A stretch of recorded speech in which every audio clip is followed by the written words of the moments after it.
खुशकिस्मत बहू। नेहा बहुत सुशील लड़की थी। वहीं दूसरी तरफ विनोद बिजली विभाग में सरकारी कर्मचारी था। नेहा और विनोद की शादी कुछ ही दिनों में होने वाली थी। जैसे जैसे नेहा की शादी की तारीख नज़दीक आ रही थी, वैसे वैसे नेहा के मन में ससुराल को लेकर कई सवाल दौड़ रहे थे। उसे इस बात का भी डर था कि क्या उसकी सास उसके साथ अच्छा व्यवहार करेगी या नहीं, क्योंकि नेहा के सिर से माँ का साया बहुत पहले ही उठ गया था। देखते ही देखते शादी भी हो गई।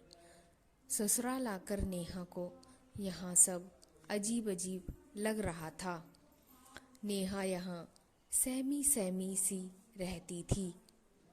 एक तो रोज रोज साड़ी पहनने का झंझट नेहा से नहीं हो पाता था। उसे साड़ी बांधना नहीं आता था और सुबह की बंधी हुई साड़ी दोपहर तक खराब हो जाती थी।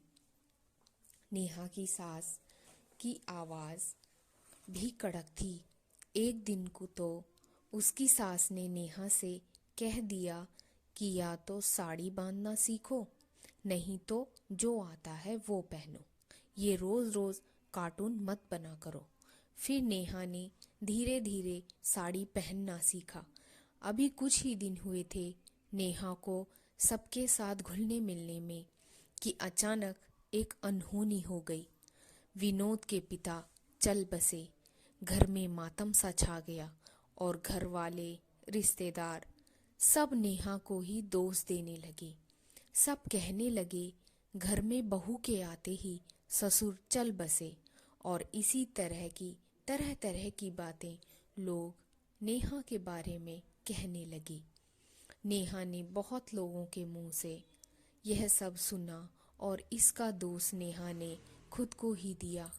उसने भी यही सोचा, शायद सब मेरी ही वजह से हो रहा है। मेरी ही वजह से पापा जी हमारे बीच नहीं हैं। मैं कितनी बदकिस्मत हूँ, यही सोच सोच कर वह खुद को कोसती रहती। एक दिन घर में सासू माँ से मिलने मोहल्ले की एक औरत आई। बातों बातों में उन्होंने नेहा को दोष दिया। कहा, कुछ कहो ना कहो विनोद की माँ, जब से तुमने विनोद की शादी की तब से ही तुम्हारे घर में सब ठीक नहीं है। बहू के आने के बाद ही यह अनहोनी हुई है। सास अचानक बोल पड़ी, तुम कहना क्या चाहती हो? क्यों भोली बन रही हो विनोद की माँ? क्या तुम इतना नहीं समझती? ये बहू घर को बर्बाद कर देगी। इसके कदम पड़ते ही विनोद के पापा चल बसे। नेहा किचन में खड़ी खड़ी यह सब सुन रही थी और अंदर ही अंदर डर भी रही थी कि कहीं माँ जी ने मुझे इस घर से ना निकाल दे। अगर माँ जी ने मुझे इस घर से निकाल दिया तो फिर मैं कहाँ जाऊंगी?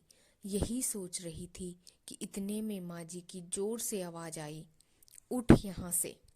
तेरी हिम्मत कैसे हुई मेरी बहू के बारे में अनाप शनाप बकने की? खबरदार, अगर मेरी बहू को इस सब का जिम्मेदार ठहराया तो। फिर औरत बोली, मैं ही क्या, पूरा मोहल्ला यह कह रहा है।